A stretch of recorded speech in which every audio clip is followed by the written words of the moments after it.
Conoce la fascinante historia de personas como tú, como yo, que vivieron al estilo de Jesús y transformaron sus vidas. Bienvenido al Catálogo Divino. Cuarta temporada. Bienvenidos a este banquete de amor por la Iglesia, que es el Catálogo Divino. Es un gran banquete porque en la historia de los santos vamos conociendo a nuestra Iglesia y así podemos apreciarla más y amarla más. Es muy bello, por ejemplo, conocer sobre nuestros hermanos que confiesan nuestra misma fe católica, pero la expresan con otros ritos litúrgicos.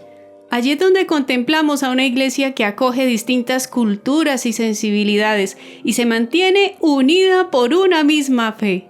Demos gracias a Dios por ello y encomendémonos a los santos que veneran nuestra iglesia en este día 17 de julio.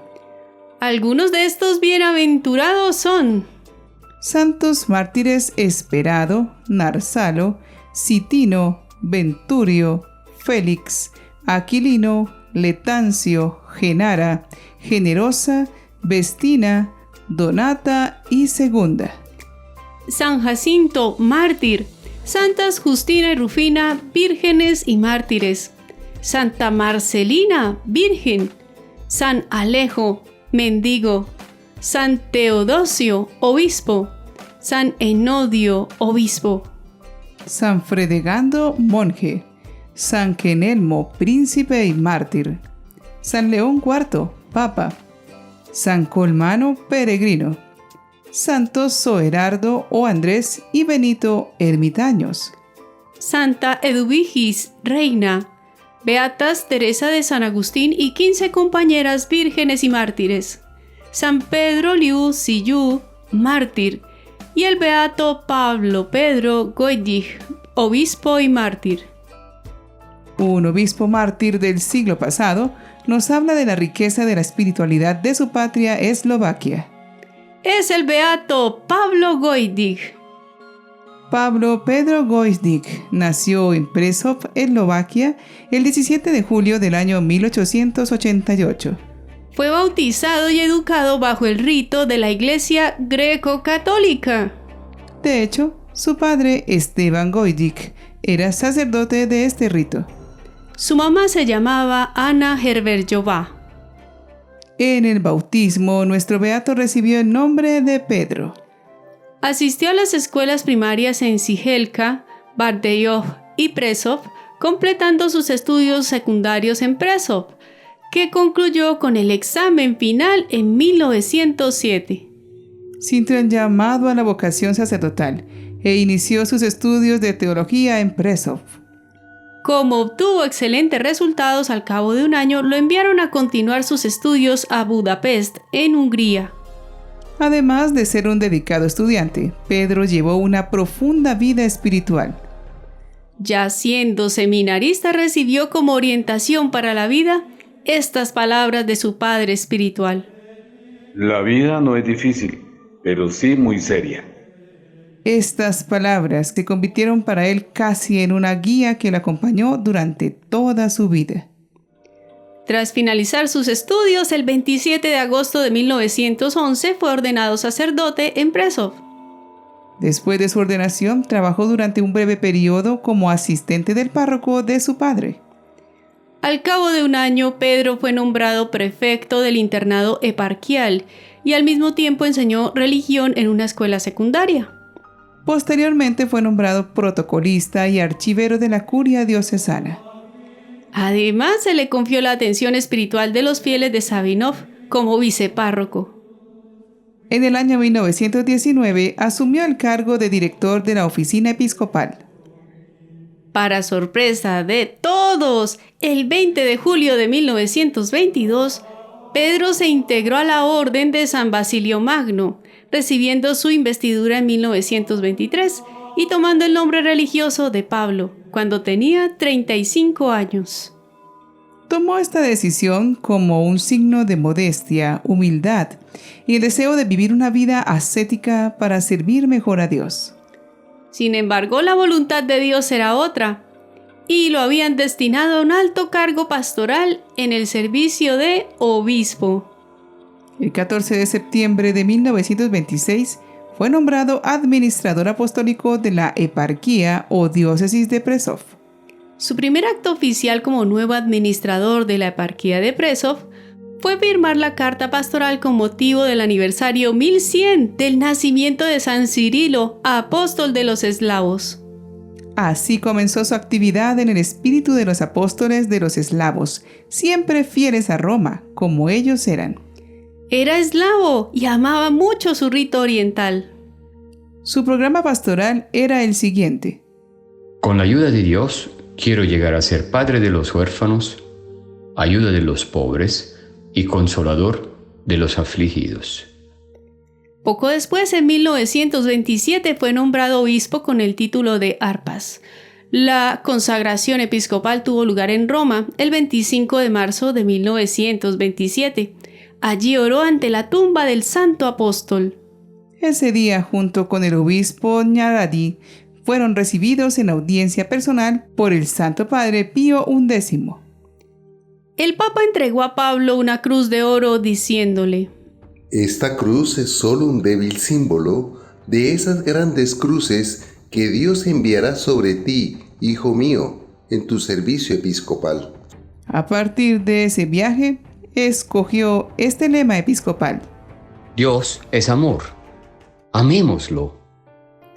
Lo caracterizaba su frecuente y fervorosa adoración al Santísimo Sacramento. El obispo era un gran devoto de la Madre de Dios y era consagrado al Sagrado Corazón, y luego cada mañana lo reafirmaba con las siguientes palabras: Todas las oraciones, sacrificios y cruces las ofrezco como compensación por los pecados del mundo entero. Se esmeró como obispo en cuidar la vida espiritual de sus fieles y sacerdotes, especialmente en la correcta celebración de la liturgia y fiestas eclesiales. Erigió nuevas parroquias, orfanatos y centros de educación, cuidando también de la formación de los seminaristas. Después fue administrador apostólico de la diócesis de Mukasevo. Sus fieles lo conocían como un hombre de corazón de oro. Y en contraste, para las autoridades del gobierno de turno era una espina en el costado por defender los valores del reino de Dios. Para evitar más conflictos, presentó su dimisión del cargo al Papa, que no la aceptó, y decidió nombrarlo obispo de Prešov. Más tarde, en 1946, fue confirmado en jurisdicción sobre todos los católicos griegos en toda Checoslovaquia. Llegado el régimen comunista a su nación en 1948, se declaró ilegal a la Iglesia greco-católica y más adelante, como autoridad máxima de su región, fue detenido y encarcelado. El obispo Pablo rechazó las iniciativas para convertir a los greco-católicos a la religión ortodoxa rusa, separada de la comunión con la Iglesia Católica Romana, y que era apoyada por el Partido Comunista.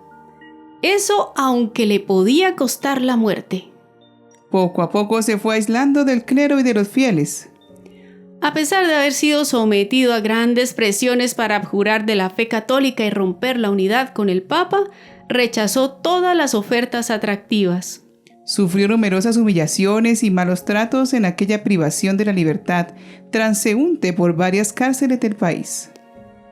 En 1951, en un proceso inventado contra los obispos llamados altamente traidores, fue condenado a cadena perpetua, a una multa de 200,000 coronas y privado de todos los derechos de un ciudadano. Pablo nunca se quejó, nunca pidió concesiones. Aprovechaba cada momento para orar, celebrando clandestinamente las santas liturgias. A raíz de la amnistía del año 1953, concedida por el presidente del Estado, su sentencia fue conmutada de cadena perpetua a 25 años de prisión. Tenía entonces 66 años y su salud empeoraba continuamente. Sin embargo, se rechazaron nuevas solicitudes de amnistía. Con motivo de sus 70 cumpleaños, el Santo Padre Pío XII también le envió un telegrama en prisión. Fue un día muy feliz para él. Un gran deseo del obispo Pablo era morir reconfortado por los sacramentos el día de su cumpleaños número 72. Ambos deseos se cumplieron. Murió mártir del sufrimiento en el hospital carcelario de la ciudad de Leopoldov, Eslovaquia, el 17 de julio de 1960, por lo que nació el mismo día, tanto en la tierra como en el cielo. Fue beatificado por San Juan Pablo II en el año 2001. Pablo se mantuvo firme a pesar de todo. Imitémoslo y pidamos a Jesús que reavive nuestra fe. Señor Jesús, Hijo de Dios y Salvador de los hombres, ilumina mi vida con tu luz y dame la gracia de creer en ti, con una fe alegre y gozosa, jubilosa y entusiasta, sean cuales sean las circunstancias de la vida en las que me encuentre. Señor, yo creo, pero quiero pedirte hoy y todos los días de mi vida, desde lo más profundo de mi corazón, que aumentes mi fe y me ayudes a creer con una fe semejante a la fe de María, Madre y Maestra de todos los que creen, por haber creído siempre con corazón humilde y generoso. Amén. Pablo pudo haberse librado de la cárcel y las penurias si hubiera aceptado los tratos ventajosos, mundanamente hablando, que le ofrecían. Pero en amor por Dios y su iglesia le ayudó a mantenerse firme y perseverar hasta el final de no abandonar a la iglesia. A nosotros nos flaquea la fe porque criticamos mucho a la iglesia y por ello nuestro amor por ella se enfría. Pero se nos olvida que por los pecados individuales de algunos de sus miembros no podemos encerrar en una bolsa a todos los creyentes. No miremos el punto negro en la pared blanca. Contemplemos la blancura de Jesús, quien nos hace santos por medio de su sacrificio en cada Eucaristía. Beato Pablo Wojtyła, ruega por nosotros.